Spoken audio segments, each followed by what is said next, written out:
Assalamualaikum warahmatullahi wabarakatuh. Bertemu dalam IQ 200 Politik. Bapak Prabowo, calon Presiden Republik Indonesia, kemarin di televisi viral antara pro dan kontra ketika Bapak Prabowo mendapatkan bintang kehormatan jenderal. Ketika berbicara jenderal adalah bintang 4. Jenderal bintang 4-nya angkatan darat. Sedangkan di TNI, tubuh TNI, jenderal itu angkatan darat Kasat, kedua angkatan laut Kasal, ketiga angkatan udara Kasau, dan yang keempat Panglima TNI. Udah jelas, keempatnya adalah jenderal bintang 4. Di tahun politik, tiba-tiba seorang presiden Republik Indonesia, Bapak Joko Widodo, memberikan anugerah kehormatan kepada Bapak Prabowo. Apakah itu pantas? Apakah itu politik? Apakah itu adab? Apakah itu gelar? Apakah itu kehormatan? Apakah itu suatu anugerah yang emang pantas dan layak buat Bapak Prabowo? Saya akan jawab sesingkat-singkatnya, sejelas-jelasnya. Mudah-mudahan netizen, mudah-mudahan rakyat Indonesia mengerti, jelas, memahami, dan mudah-mudahan ini menjadi ilmu. Buat yang suka, subscribe ya teman-teman. Jika tidak suka, boleh unsubscribe. Jika teman-teman suka, boleh like, dan like. Jika tidak suka, boleh dislike. Kita lanjut. Bapak Prabowo pensiun dengan Jenderal Bintang 3, Letjen Purnawirawan. Oke, ketika orang mengatakan Letjen Purnawirawan, berarti seorang punya hak untuk memangku, untuk bergelar bahwa dia Purnawirawan.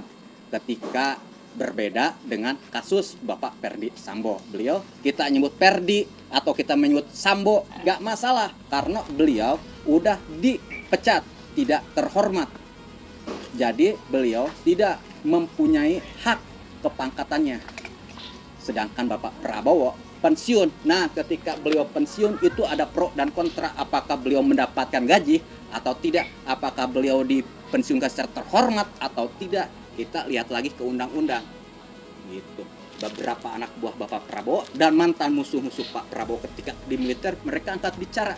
Akan tetapi yang jelas, dalil nih, Bapak Prabowo mendapatkan gaji. Berarti beliau dipensiunkan secara hormat oleh atasannya. Sedangkan waktu itu atasannya ada berapa? Saya nanya kepada teman-teman, kepada orang-orang fanatik yang berbicara Bapak Prabowo pelanggar HAM. Sekarang saya tanya, beliau mempunyai beberapa atasan, ya diantaranya Kasat, Kasau, dan Pangap. Waktu itu belum Panglima TNI tetapi Pangap, termasuk Kapolri di bawah Pangap, Panglima ABRI, Bapak Jenderal Purnawirawan Wiranto. Lanjut. Jadi Bapak Prabowo itu udah berapa puluh kali mendapatkan piagam penghargaan baik dari dalam negeri maupun luar negeri. Banyak sekali, dan penghargaan tertinggi di militer itu adalah penghargaan Adi Dharma. Tahu nggak definisi Dharma itu? Bahasa Sanskerta yang berarti adalah kebaikan. Kebaikan tertinggi itu namanya Dharma. Jadi nggak ada piagam tertinggi di militer, adalah piagam Dharma. Bakti, penghargaan buat militer ataupun mantan militer yang benar-benar berjasa.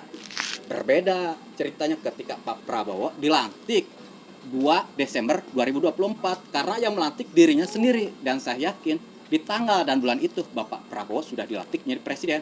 Makanya Presiden Jokowi melantiknya sekarang ketika beliau menjabat sebagai Menhan, Menteri Pertahanan. Begitu teman-teman, berbicara politik gak masalah. Dahulu Pak SBY, Susilo Bambang Yudhoyono menaikkan pangkat kehormatan kepada Jenderal Luhut Binsar Panjaitan. Mantan Kepala BIN Bapak Henry Priyotno. Waktu zaman Pak Gus Dur itu pun dilakukan dulu. Bapak B.J. Habibie melakukan sama Bapak Jenderal Wiranto. Kenapa? Karena secara politik ketika presiden berhenti, dia butuh keselamatan yang terjamin. Makanya sebagai mantan presiden, dia butuh di waktu istirahatnya untuk berbakti secara pensiun ketika dia sudah tidak menjabat sebagai kepala negara. Jadi untuk Bapak Prabowo sah-sah saja, tidak melanggar kode etik, tidak melanggar HAM, tidak bermasalah dengan apapun. Karena ingat, ini dalil nih, seorang presiden Republik Indonesia punya hak prerogatif. Punya hak prerogatif, itulah kelebihan presiden teman-teman. Hak prerogatif bisa dilakukan kepada seorang presiden tanpa ikut campur eksekutif, legislatif, ataupun yudikatif. Itu namanya hak prerogatif. ketika si A atau kita sebut Fulan melakukan tindak kriminal, melakukan narkoba, dia seorang bandar. Kecuali ternyata si Fulan itu bukan pengedar narkoba, seorang presiden bisa hukuman mati menjadi hukuman seumur hidup dengan hak prerogatifnya. Misalkan orang Australia di zaman PSBY ada yang dibebaskan, padahal dia terancam hukuman mati gitu. Nah itulah hak prerogatif, itu seorang presiden itu punya hak teman.